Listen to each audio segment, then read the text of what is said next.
بسم اللہ الرحمن الرحیم۔ السلام علیکم۔ اللہ سبحانہ تعالیٰ کی مدد سے ہم نے ایک سلسلہ شروع کر رکھا ہے جس میں ہم قرآن شریف کی کسی ایک صورت کا انتخاب کرتے ہیں اور کوشش کرتے ہیں کہ 10 منٹ میں اس کے معنی پر بھی روشنی ڈال دیں اور اس کے مفہوم پر بھی روشنی ڈال دیں۔ اور آج کل ہم جس صورت کا مطالعہ کر رہے ہیں وہ سورۃ دخان ہے، اور اس کی 4 رکوع ہیں، اور اس وجہ سے ہم نے فیصلہ کیا کہ اس پہ ہم 2 وائس نوٹ بنائیں گے 10 منٹ کی۔ تو پہلی جو وائس نوٹ تھی جس میں ہم نے اس کے معنی پر روشنی ڈالی تھی وہ ہم نے ریکارڈ کر لی ہے، اور دوسری وائس نوٹ جو اس کے صرف مفہوم پر روشنی ڈالیں گے کہ اس کے نام کیوں پڑا اس صورت کا، اس کا زمانہ نزول کیا تھا، اس کی کس پس منظر پہ یہ صورت نازل ہوئی ہے، اور اس میں کیا مضامین کا ڈسکس کیا گیا ہے، اس کا ہم دوسرا وائس نوٹ بنا رہے ہیں۔ انشاءاللہ ابھی ہم اس کو ریکارڈ کریں گے۔ تو ابھی شروع کرتے ہیں اللہ کا نام سے۔ بسم اللہ الرحمن الرحیم۔ اس کا نام سورۃ دخان کیسا پڑا، تو اس کا جب ہم لوگ غور کرتے ہیں تو معلوم ہوتا ہے کہ آیت نمبر 10 میں ایک لفظ آیا ہے بدخان مبین، کہ لفظ سے دخان کا اس صورت کا عنوان بنایا گیا ہے، یعنی یہ وہ صورت ہے جس میں لفظ دخان وارد ہوا ہے، یہ وہ صورت جس میں لفظ دخان آیا ہے۔ اور کس زمانے میں نزول ہوا ہے، تو اصل میں کسی معتبر حدیث سے معلوم نہیں ہوتا، کسی معتبر روایت سے ہمیں کوئی چیز معلوم نہیں ہوتی کہ یہ کس زمانے میں یہ صورت نازل ہوئی ہے۔ لیکن جب آپ اس کے صورت کی آیتوں پر غور کرتے ہیں تو ہمیں کچھ نشانیاں ملتی ہیں جس کی بنا پر ہم کہہ سکتے ہیں کہ یہ سورہ زخرف اور اسے پہلے کی صورتوں کے زمانے میں یہ نازل ہوئی ہے۔ البتہ یہ بھی ممکن ہے کہ یہ ان صورتوں کے بعد نازل ہوئی ہو، لیکن یہ صرف قیاس آرائی ہیں، اس کے بارے میں ہم کچھ کہہ نہیں سکتے۔ اور اس صورت کا پس منظر کیا ہے، کس حالات میں یہ اللہ تعالیٰ نے حضرت صلی اللہ علیہ وسلم پر نازل فرمائی ہے، تو جب اس کو غور کرتے ہیں تو ہمیں معلوم ہوتا ہے کہ یہ اس زمانے میں نازل ہوئی ہے جب کفار کی مخالفانہ روش شدید سے شدید تر ہوتی جا رہی تھی، ان کے مظالم، ان کے ظلم حد سے زیادہ بڑھتے جا رہے تھے۔ تو ایک دن نبی کریم صلی اللہ علیہ وآلہ وسلم نے اللہ تعالیٰ سے دعا کی کہ اے خدایا، کہ یوسف علیہ السلام کی قحط جیسا ایک قحط سے میری مدد فرما۔ حضور کریم کا یہ خیال تھا کہ جب ان لوگوں پر جب ان لوگوں پر مصیبت پڑے گی تو انہیں خدا یاد آئے گا، ان کا دل پسیجے گا، اور وہ اللہ تعالیٰ کی نصیحت قبول کرنے کے لیے وہ نرم پڑ جائے گا۔ تو اللہ تعالیٰ نے آپ کی دعا قبول فرمائی، اور پورے علاقے میں اتنی زور کا قحط آیا کہ جو سارے کے سارے لوگ تھے وہ بلبلا اٹھے۔ آخر کار سردار قریش، جس میں حضرت عبداللہ بن مسعود فرماتے ہیں کہ ابو سفیان بھی خود حضرت صلی اللہ علیہ وسلم کے پاس چل کے آیا اور آپ سے درخواست کی کہ اپنی قوم کو اس بلا سے نجات دلائیں، اس مصیبت سے نجات دلائیں، اور اللہ تعالیٰ سے دعا کریں کہ یہ بلا اتر جائے۔ اس موقع پر اللہ تعالیٰ نے یہ صورت نازل کی ہے۔ تو یہ صورت ایک خاص پس منظر پہ، ایک خاص سچویشن پر اللہ تعالیٰ نے نازل کی ہے۔ اور اب ہم غور کرتے ہیں ان میں کیا کیا چیزیں ڈسکس کی ہیں اللہ تعالیٰ تبارہ نے۔ اللہ تعالیٰ نے ہمیں کیا نصیحتیں کی ہیں، ہمیں کیا سمجھایا ہے، کس چیز کی طرف ہمیں تنبیہ کی ہے۔ اس موقع پر جب یہ صورتحال تھی، اللہ جب کفار مکہ کی جو ظلم بڑھتا جا رہا تھا ان کو تنبیہ دینے کے لیے ایک خطبہ اللہ تعالیٰ نے نبی کریم صلی اللہ علیہ وسلم پہ نازل فرمایا، جن میں یہ چیزیں ڈسکس کی گئیں، میں اس کو بیان کرتا ہوں۔ اللہ تعالیٰ نے فرمایا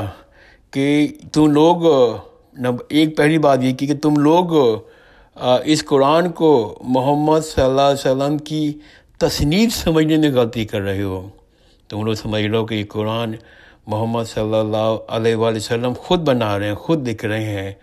تو اللہ تعالیٰ نے فرمایا کہ یہ کتاب تو اپنی ذات میں خود ہی اس بات کی نشاندہی دیتی ہے، یہ بین الشہادت دیتی ہے کہ یہ کسی انسان کا کام نہیں ہے، یہ خداوند عالم کی کتاب ہے۔ دوسری بات بتائی کہ تم اس کتاب کی قدر و قیمت سمجھنے میں بھی غلطی کر رہے ہو، تمہارے نزدیک یہ ایک بلا ہے جو تم پر نازل کی گئی ہے، حالانکہ در حقیقت یہ وہ گھڑی انتہائی مبارک گھڑی تھی جب اللہ تعالیٰ نے سراسر اپنی رحمت کی بنا پر تمہارے ہاں اپنے رسول بھیجنے اور اپنی کتاب نازل کرنے کا فیصلہ فرمایا۔ اللہ تعالیٰ نے فرمایا کہ یہ بلا نہیں ہے بلکہ تم پر ایک احسان ہے کہ اس مبارک گھڑی میں ہم نے فیصلہ کیا۔ تیسرے فرمایا اللہ تعالیٰ نے کہ تم اپنی نادانی سے، تم اپنی کم فہمی سے، تم اپنی غلطیوں سے، اپنی بیوقوفی سے اس غلط فہمی پر پڑے ہوئے ہو کہ اس رسول اور اس کتاب سے لڑ کر تم جیت جاؤ گے۔ اللہ تعالیٰ فرماتے ہیں کہ تم بیوقوف ہو اور کس غلط فہمی پر پڑے ہوئے ہو کہ تم اس رسول سے اور اس کتاب سے لڑ کر تم جیت جاؤ گے، حالانکہ اس رسول کی نبوت اور اس کتاب کی وحی میں ایک خاص ساتھ ہے جو اللہ تعالیٰ نے قسمتوں کا فیصلہ فرمایا کرتے ہیں۔ اللہ کے فیصلے بودے نہیں ہوتے جس کا کوئی جی چاہے انہیں بدل ڈالے، نہ وہ کسی جہالت یا نادانی پر مبنی ہوتے ہیں، ان میں کوئی غلطی یا خامی کا کوئی امکان بھی نہیں ہوتا۔ وہ تو ایک پختہ اور اٹل فیصلے ہوتے ہیں جو سمیع العلیم حکیم نے بنائے ہیں۔ ان سے لڑنے کا کوئی سوال ہی پیدا نہیں ہوتا، ان سے لڑنا کوئی کھیل نہیں ہے۔ اللہ تعالیٰ نے فرمایا اس خطبے میں، چوتھے فرمایا کہ اللہ کو خود بھی زمین و آسمان اور کائنات کی ہر چیز کا مالک پروردگار مانتے ہو، اور یہ بھی مانتے ہو زندگی و موت اس کے اختیار میں ہے، مگر اس کے باوجود تمہیں دوسروں کو معبود بنانے پر اصرار ہے، تو اس کے لیے حجت تمہارے پاس اس کے سوا کچھ نہیں کہ باپ دادا کے وقتوں کے سے ہی کام چلا آ رہا ہے۔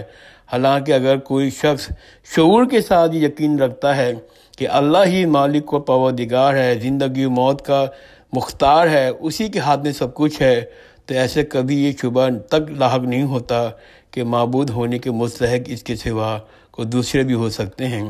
تمہارے باپ دادا نے اگر یہ حماقت کی ہے، یہ بیوقوفی کی ہے، تو کوئی وجہ نہیں کہ تم بھی آنکھیں بند کر انہی کے راستے پر چلو۔ حقیقت میں تو ان کا رب بھی اکیلا وہی خدا تھا جو تمہارا رب ہے، انہیں بھی اسی ایک کی بندگی کرنی چاہیے تھی جس کی بندگی تمہیں کرنی چاہیے۔ پانچویں بات اللہ تعالیٰ نے فرمائی اس خطبے میں